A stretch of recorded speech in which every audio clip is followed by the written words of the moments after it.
Hello everyone. आपने देखा होगा कुछ कंट्रीज़ में गवर्नमेंट सेंटर और स्टेट में डिवाइड होती हैं और पावर्स भी इक्वल डिवाइड होती हैं। बल्कि कुछ कंट्रीज़ में जो गवर्नमेंट होती है वो डिवाइडेड तो होती है सेंट्रल स्टेट में, पर पावर सेंटर के पास होती है। तो ऐसा क्यों होता है? तो चलिए जानते हैं आज की वीडियो में। तो स्टार्ट करते हैं आज का lecture. Welcome everyone, myself Niharika Tyagi. आज का हमारा टॉपिक है फेडरल सिस्टम और यूनिटरी सिस्टम।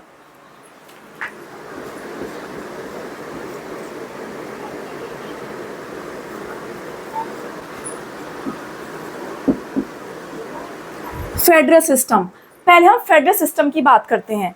फेडरल सिस्टम जिसे हम हिंदी में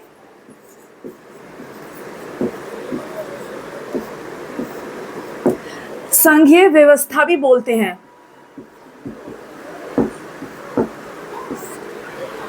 कुछ लोगों के कमेंट्स आए थे, उन्होंने बोला था कि हमें हिंदी मीडियम के थ्रू भी चाहिए। तो जो इंग्लिश मीडियम के वो इंग्लिश से समझ सकते हैं और जो हिंदी मीडियम के हैं वो हिंदी से समझ सकते हैं। तो इस वीडियो में आपको बायलैंग्वेज लैंग्वेज में पूरा लेक्चर मिलेगा। तो चलिए स्टार्ट करते हैं फेडरल सिस्टम से। अब फेडरल सिस्टम क्या होता है? जिसमें मैंने स्टार्टिंग में बताया था कि जो कुछ कंट्रीज है जो गवर्नमेंट होती है वो सेंट्रल और स्टेट में डिवाइड होती है और पावर्स दोनों के हाथ में होती है। जैसे सेंटर और स्टेट, जो गवर्नमेंट होती है इन टू सिस्टम में डिवाइडेड होती है, सेंटर एंड स्टेट। सेंटर यानी केंद्र और स्टेट माने राज्य। ठीक है। अब इन दोनों को पावर्स देता कौन है? कॉन्स्टिट्यूशन, जैसा हम पढ़ते आ रहे हैं, पीपल ऑफ इंडिया। हमारा जो इंडिया कॉन्स्टिट्यूशन है वो पीपल ने बनाया है। सो हम क्या करेंगे? पीपल ऑफ इंडिया, शॉर्ट में लिखा है पीपल ऑफ इंडिया, या फिर हम कॉन्स्टिट्यूशन भी कह सकते हैं। ठीक है। वो पावर देता है सेंटर और स्टेट को। तो फेडरल सिस्टम में क्या होता है? जो पावर्स होते हैं, जो फंक्शंस होते हैं, वो इक्वली डिवाइडेड होते हैं। ना तो इसमें कोई सुपीरियर होता है ना कोई इंफीरियर होता है। ठीक है। यानी कि सेंटर के पास भी पावर्स हैं, वही पावर्स स्टेट के पास भी हैं। ठीक है। अब जो कॉन्स्टिट्यूशन में कोई चेंज लाना है, कोई लॉ में अमेंड करना है, तो पार्लियामेंट के थ्रू होता है। अगर पार्लियामेंट को कोई लॉ चेंज करना है या अमेंड करना है तो उसको दोनों से परमिशन लेनी होगी। परमिशन इन द सेंस दोनों की कंसेंट होना चाहिए, दोनों की आपसी सहमति होनी चाहिए। ना तो सेंटर के हाथ में अकेले पावर है कि कुछ भी लॉ बना दे अपने अकॉर्डिंग, और ना ही स्टेट के पास ऐसी पावर है कि वो अपनी मर्जी से कोई भी लॉ बना दे या चेंज कर दे। यानी कि दोनों आपसी सहमति से, आपसी कंसेंट से अगर तैयार होते हैं कोई भी लॉ बनाने के लिए, अमेंड करने के लिए, तभी वो लॉ लाया जाता है कंट्री में। ठीक है। सो जैसे एग्जांपल के तौर में हम ले सकते हैं, सेंटर के पास IAS IPS ऑफिसर्स होते हैं, एज स्टेट के पास PCS ऑफिसर्स होते हैं। अगर सेंटर के पास आर्मी है तो स्टेट के पास पुलिस है। सो तरीका कुछ भी हो सकता है, पर पावर्स जो हैं इक्वली डिवाइडेड होती हैं। ना तो सेंटर अकेला कुछ कर सकता है फेडरल सिस्टम में, ना तो स्टेट अकेला कुछ कर सकता है। आपसी कंसेंट से ही वो कोई भी जो लॉ ला सकते हैं या चेंज कर सकते हैं। ठीक है। उसे हम फेडरल सिस्टम बोलते हैं।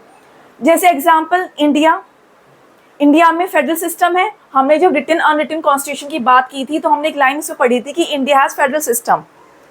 तो वो फेडरल सिस्टम यही है। आपने देखा होगा अपने इंडिया में, आप देख सकते हैं कि सेंटर और स्टेट सबके पास इक्वल पावर्स है। मोदी जी के पास अगर पावर है सेंटर पूरे इंडिया को चलाने की, तो यूपी में योगी जी के पास भी वही पावर है एज अ CM। फंक्शंस कुछ तरीके से अलग हो सकते हैं, बिल्कुल एग्जैक्ट तो नहीं होंगे, पर पावर तो डिवाइडेड है। उनके हाथ में पावर है और उनके हाथ में पावर है। तो ना तो इसमें कोई सुपीरियर होता है कि नहीं सेंटर के जो मिनिस्टर्स है वो सुपीरियर हैं, ना तो कोई इंफीरियर होता है। फेडरल सिस्टम में मतलब ही यही होता है।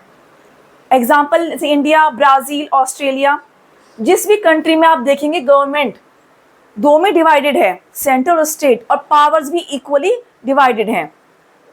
गवर्नमेंट अकेला डिवाइड होने से कुछ नहीं होता है, पर पावर्स भी इक्वली डिवाइड होनी चाहिए। और ये पावर्स कौन देता है? उन्हें पीपल ऑफ इंडिया दे रहे हैं पावर्स, यानी कि कॉन्स्टिट्यूशन के थ्रू पावर्स मिल रही है। कॉन्स्टिट्यूशन भी ये कहता है कि अगर कोई स्टेट का मुद्दा है, कोई मैटर है स्टेट का, तो सेंटर उसमें नहीं बोलेगा। जैसे एग्रीकल्चर, जो एग्रीकल्चर टॉपिक है, मैटर है, वो स्टेट का मैटर है। और फार्म बिल आया था बहुत पहले, जो प्रोटेस्ट हुए थे, फार्मर्स ने प्रोटेस्ट किए थे, अगर सेंटर उसमें जाके दखलंदाजी करता है या जाता है तो स्टेट के पास अथॉरिटी है कि वो पिटीशन डाल सकता है। और वो डालेगा कहाँ? कॉन्स्टिट्यूशन ने तो राइट दे दिए कि आपके पास इक्वल पावर्स हैं, अपनी पावर्स का भी इस्तेमाल करिए इन अ राइट वे, अच्छे तरीके से, यानी सही तरीके से अपने पावर्स का इस्तेमाल करिए। पर अगर कुछ होता है, सेंटर अगर स्टेट के काम में टांग अड़ाता है या स्टेट सेंटर के काम में अगर कुछ दिक्कत करता है, तो किसके पास जाएंगे? वो किसका पिटीशन डाल सकते हैं कुछ रोकने के लिए? तो वो है जुडिशरी। जो हमने जुडिशरी की बात करी थी, हमने जब बात की थी कि लेजिस्लेचर, एग्जीक्यूटिव और जुडिशरी, ये तीन है जो काम करते हैं इंडिया किसी कंट्री में। तरीका अलग हो सकता है, कभी लेजिस्लेचर पावरफुल हो सकता है, वो जो प्रेसिडेंशियल पार्लियामेंट्री में हमने बात करी थी, ठीक है। पर जो हमारे इंडिया में क्या है, लेजिस्लेचर माने क्या है? पार्लियामेंट। एग्जीक्यूटिव में कौन आते हैं? मिनिस्टर्स। और जुडिशरी तो है ही जुडिशरी, जो लॉ एंड सिस्टम देखती है। कुछ भी गलत होता है तो वो जुडिशरी के पास जाते हैं। तो इन द सेम वे, अगर कोई स्टेट का टॉपिक है, स्टेट का मैटर है, तो अगर सेंटर उसमें आकर दखलंदाजी कर रहा है तो state has a right to go to the judiciary. वो जुडिशरी के पास जा सकता है। और जुडिशरी इस केस में क्या है हमारे इंडिया में, जो एक बैलेंस का काम करती है दोनों के बीच में, वो है सुप्रीम कोर्ट। अगर सेंटर स्टेट के काम में, जैसे मैंने बताया एग्रीकल्चर जो स्टेट का टॉपिक है, जो फार्म बिल आया था उसमें सेंटर ने अगर दखलंदाजी की भी थी, तो स्टेट ने पिटीशन डाली थी सुप्रीम कोर्ट में। तो सुप्रीम कोर्ट को राइट है कि वो बोल सकता है सेंटर के पास, नहीं आपका काम नहीं है, ये स्टेट का मैटर है, आप इसमें नहीं पढ़िए, ठीक है। तो क्या हुआ, जो जुडिशरी है, फेडरल सिस्टम में जो जुडिशरी है, वो बैलेंस का काम करती है दोनों के बीच में। अगर कुछ गलत हो रहा है, अगर एक दूसरे के फंक्शंस को वो ओवरलैप कर रहे हैं, यानी कि अगर स्टेट कुछ मैटर को सेंटर में घुस रहा है, किसी मैटर सेंटर के मैटर को, तो सेंटर के पास राइट है। अगर सेंटर वही काम स्टेट के लिए कर रहा है तो स्टेट के पास राइट है कि वो सुप्रीम कोर्ट के पास जाके पिटीशन डाल सकता है कि ये मेरा काम है या ये मेरा मैटर, ये मेरा स्टेट का मैटर है, तो सेंटर मेरे काम में दखलंदाजी कर रहा है, ठीक है। वो होता है फेडरल सिस्टम, यानी संघीय व्यवस्था, जो कि इंडिया, ब्राज़ील, ऑस्ट्रेलिया जैसी कंट्रीज में, ये कुछ एग्जाम्पल है, लागू होती है। जिस भी कंट्रीज में आप ये सब सिस्टम देखेंगे, वो उस सिस्टम में फेडरल सिस्टम चल रहा होता है या लागू होता है, ठीक है। तो हम हो गए, ये बात हो गई फेडरल सिस्टम की। और एक बात, फेडरल सिस्टम में रिटन कॉन्स्टिट्यूशन का होना जरूरी है, ठीक है। फेडरल सिस्टम ही वहां होगा जहां रिटन कॉन्स्टिट्यूशन होगा, ठीक है। यानी कि रिटन कॉन्स्टिट्यूशन क्या होता है कि सब कुछ लिखित में होता है। जैसे इंडिया के पास रिटन कॉन्स्टिट्यूशन है, सबसे लॉन्गेस्ट और लेंथेस्ट कॉन्स्टिट्यूशन जो हमारे इंडिया का है वर्ल्ड में, रिटन कॉन्स्टिट्यूशन है। रिटन कॉन्स्टिट्यूशन से क्या होता है, उसमें लिखित है, उसमें लिखा हुआ है कि these are the powers of the central and these are the powers of the state, ठीक है। तो वहां फेडरल सिस्टम लागू होता है, ठीक है। फेडरल सिस्टम में रिटन कॉन्स्टिट्यूशन का होना जरूरी है। अनरिटन होगा तो फेडरल सिस्टम वहां नहीं होगा। कहाँ होगा वो हम आगे नेक्स्ट टॉपिक में बात करेंगे, ठीक है। तो क्या कुछ पॉइंट्स क्या हुए एज अ समरी कंक्लूजन, हम क्या समझते हैं फेडरल सिस्टम से, कि ऐसा सिस्टम जहाँ जो गवर्नमेंट के जो दोनों हैं, सेंट्रल स्टेट, जहाँ डिवाइडेड है गवर्नमेंट और दोनों के पास इक्वल पावर्स हैं, division of power is equal, यानी कि उसके पास भी उतनी पावर है और उसके पास भी उतनी पावर है। Second, judiciary plays the role between these two, यानी जुडिशरी जो है बैलेंस का काम करती है, ठीक है, कि अगर आप पावर्स ले रहे हैं एक दूसरे की तो जुडिशरी बीच में आएगी, वो फेडरल सिस्टम में होता है। थर्ड है कि रिटन कॉन्स्टिट्यूशन होता है फेडरल सिस्टम में। एग्जाम्पल, जैसे इंडिया सबसे अच्छा एग्जाम्पल है अपने देश का, कि उसमें फेडरल सिस्टम भी है और उसमें रिटन कॉन्स्टिट्यूशन भी है, डिवीजन ऑफ पावर्स भी है, जैसे आप देख सकते हैं, सेंट्रल के पास अपनी पावर है, स्टेट के पास अपनी पावर है, ठीक है। तो इन सबको बोलते हैं हम फेडरल सिस्टम। अब यूनिटरी सिस्टम क्या होता है वो हम पढ़ते हैं। अब नेक्स्ट है यूनिटरी सिस्टम, जिसे हम हिंदी में बोलते हैं एकात्मक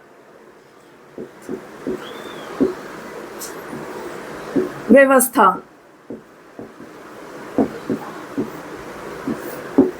यानी कि नाम समझ में आ रहा है, एक सिस्टम यूनिटरी, एक ही सिस्टम है। अब तो क्या इसमें गवर्नमेंट दो में डिवाइड होती है, हाँ होती है। कैसे? सेंटर भी होता है इसमें, इस तरह के सिस्टम में सेंटर भी होता है और स्टेट भी होती है। ठीक है, गवर्नमेंट तो दो में डिवाइड हो गई। अब पावर्स किसके पास होती हैं? फेडरल में पावर दोनों के पास है। यूनिटरी में जैसे नाम बता रहा है एकात्मक, यूनिटरी एक। याद करने का तरीका, यूनिटरी मतलब एक। पावर्स किसके पास होती हैं? सिर्फ और सिर्फ सेंट्रल के पास होती हैं। सेंटर के पास ही पावर्स होती हैं। ठीक है, अब सेंटर इसे पावरफुल होता है, उसमें ना तो कोई सुपीरियर इंफीरियर है, पर इसमें जो सेंटर है वो पावरफुल है क्योंकि पावर्स उसके पास है सारी, वो ही सुपीरियर है। ठीक है, अब स्टेट क्या है? स्टेट का काम क्या रह गया फिर? जब सारी पावर सेंटर के पास है, सारे काम सेंटर कर रहा है, तो स्टेट क्या कर रहा है? स्टेट वो काम करता है जो उसे सेंटर बोलती है करने के लिए। जैसे एग्जाम्पल, अगर सेंटर को टैक्स कलेक्ट करना है तो वो स्टेट से बोलेगी कि जाओ कलेक्ट द टैक्स, टैक्स को इकट्ठा करो या कलेक्ट करो। अब स्टेट क्या करेगी? उसको ऑर्डर मिला सेंटर से कि you have to collect the tax, उनका ऑर्डर वो फॉलो करेंगे और टैक्स को कलेक्ट करेंगे। अब सेंटर जो है टैक्स कलेक्ट करेगी खुद ही, पर देगी किसे? सेंटर को देगी। स्टेट के पास से कुछ नहीं आ रहा है, जस्ट वो काम कर रहे हैं जैसे उन्हें सेंट्रल बोल रही है। जैसे सेंटर बोलेगी स्टेट वैसे ही काम करता चला जाएगा, उसकी अपनी कोई पावर नहीं है, अपना कोई डिसीजन मेकिंग नहीं है। ठीक है, वो सेंटर के हिसाब से, सेंटर के मुताबिक, सेंटर के ऑर्डर्स पर ही काम करते हैं। एग्जाम्पल के तौर पर यूके में यूनिटरी सिस्टम है। ठीक है, दिखाने को तो गवर्नमेंट डिवाइडेड है, पर पावर्स किसके पास है? सेंटर के पास है। सारे काम सेंटर करता है, पर करवाता किससे है? स्टेट से करवाता है। स्टेट काम करती है सेंटर के अकॉर्डिंग। ठीक है, जैसे मैंने एग्जांपल लिया था टैक्स कलेक्शन में। ठीक है, अब इसमें क्या होता है कि क्या इसमें रिटन कॉन्स्टिट्यूशन है या अनरिटन कॉन्स्टिट्यूशन है, या दोनों है? तो इसमें दोनों हो सकते हैं। ठीक है, बहुत सी ऐसी कंट्रीज हैं जहां रिटन कॉन्स्टिट्यूशन है फिर भी वो यूनिटरी सिस्टम फॉलो करते हैं, जैसे फ्रांस। और कुछ कंट्रीज हैं जैसे यूके जहां अनरिटन कॉन्स्टिट्यूशन है, जैसे हमने बात की थी कि वहाँ स्कैटर्ड फॉर्म में है सारा कॉन्स्टिट्यूशन। इसमें क्या होता है, कुछ भी लॉ लाना है सेंटर के हाथ में है। सेंटर स्टेट की कोई आपसी कंसेंट नहीं होती है, आपसी सहमति नहीं होती है। अगर सेंटर को लॉ बदलना है तो वो अनाउंस कर देगा। सेंटर यानी कि लेजिस्लेचर यानी कि पार्लियामेंट, पार्लियामेंट की एजेंसी है सेंटर। हमने जब बात करी थी यहाँ पे जो मैंने बताया था, लेजिस्लेचर यानी पार्लियामेंट, एग्जीक्यूटिव यानी मिनिस्टर्स, जुडिशरी तो है ही। तो इसमें जो रोल प्ले करती है यूनिटरी में वो है पार्लियामेंट। अब पार्लियामेंट की एजेंसी क्या है? सेंटर। ठीक है, अगर कोई लॉ लाना है तो पार्लियामेंट चेंज कर देती, पार्लियामेंट ने अनाउंस कर दिया आज से ये लॉ लागू हो गया है, वो हो जाता है कि रिटन फॉर्म में तो कुछ है ही नहीं, क्यों उन्हें अमेंड करना पड़ेगा। इंडिया में क्या है? रिटन कॉन्स्टिट्यूशन है। अगर पार्लियामेंट को कोई लॉ लाना है according to the constitution, constitution के हिसाब से, कॉन्स्टिट्यूशन के मुताबिक अगर कोई लॉ लाना है तो सेंटर और स्टेट दोनों की परमिशन लेनी पड़ेगी। यानी परमिशन यानी कि दोनों का कंसेंट लेना पड़ेगा कि आप तैयार हैं तभी जाके चेंज होगा। तो वहाँ रिजिड है, चेंज करना बहुत मुश्किल है। यहाँ तो अनरिटन है, पार्लियामेंट के हाथ में है सब कुछ, क्योंकि यहाँ यूनिटरी सिस्टम है, सेंटर के हाथ में है। उन्हें कोई लॉ लाना है वो अनाउंस कर देंगे कि आज से लॉ लागू हो गया है। तो उनका जो अनरिटन कॉन्स्टिट्यूशन है वो हमने जब बात की थी कि इस तरीके से है, वो एड ऑन करते चले जाते हैं। उनके 3 लॉ हैं, उन्हें अगर 4th लॉ लाना है तो अनाउंस कर देंगे और जो 4th लॉ है उनका ऐड हो जाएगा।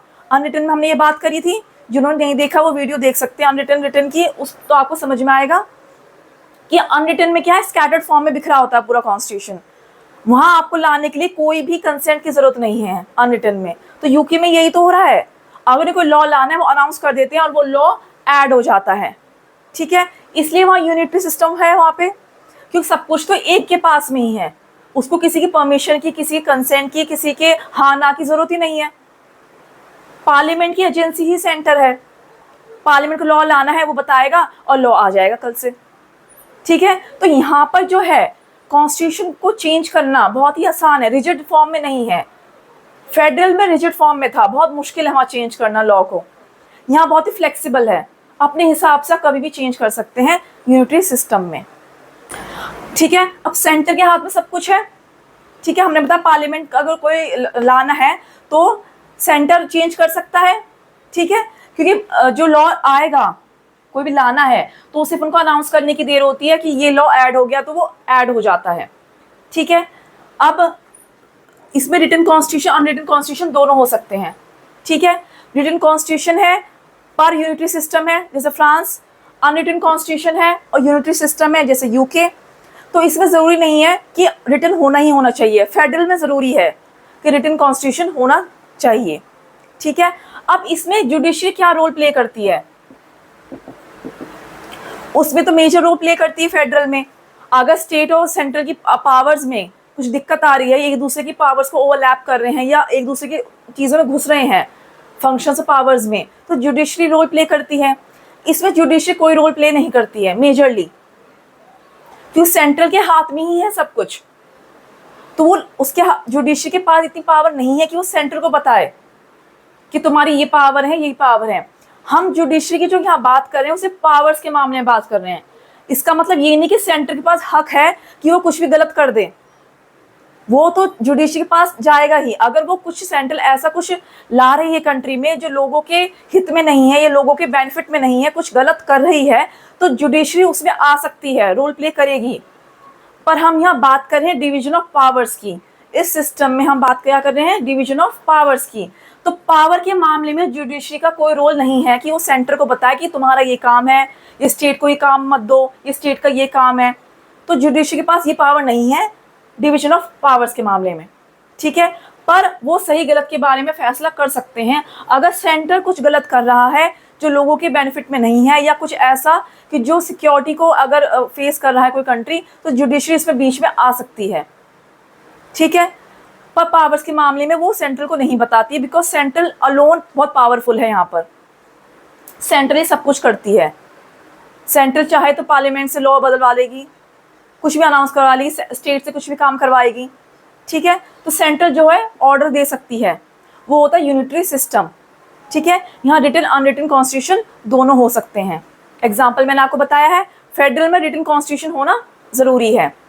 तो अब कंक्लूजन पे हम क्या समझ रहे हैं, कंक्लूजन अगर मैं दूं आपको दोनों का, कि फेडरल में क्या है कि पावर्स दोनों में इक्वली डिवाइडेड है, दोनों ही सुपीरियर है, इन्फीरियर कोई नहीं है, सबके पास इक्वल पावर्स है, सेंट्रल के पास भी और स्टेट के पास भी। ठीक है, प्लस वहाँ पे जुडिशरी मेन रोल प्ले करती है। अगर डिवीजन ऑफ पावर्स में कुछ भी गड़बड़ होती है तो जुडिशरी यानी सुप्रीम कोर्ट आ सकती है बीच में। ठीक है, थर्ड क्या है, वहाँ रिटन कॉन्स्टिट्यूशन होना ज़रूरी है। अब यूनिटरी का कंक्लूजन क्या है कि यहाँ पे डिवीजन तो है गवर्नमेंट का सेंट्रल स्टेट में, पर पावर्स किसके पास है, सिर्फ और सिर्फ सेंटर के पास है, एक के पास है। ठीक है, और स्टेट को सिर्फ वो ऑर्डर दे सकती है काम करने के लिए कि तुम्हें ये करना है, ये करना है, ऐसे करना है।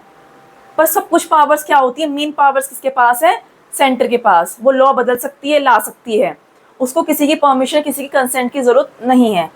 ठीक है, जुडिशरी इसमें रोल प्ले नहीं करती है in the sake of the division of powers, यानी डिवीजन ऑफ पावर्स के मामले में जुडिशरी रोल प्ले नहीं करती है, पर इसमें सही गलत के मामले में जुडिशरी आ सकती है।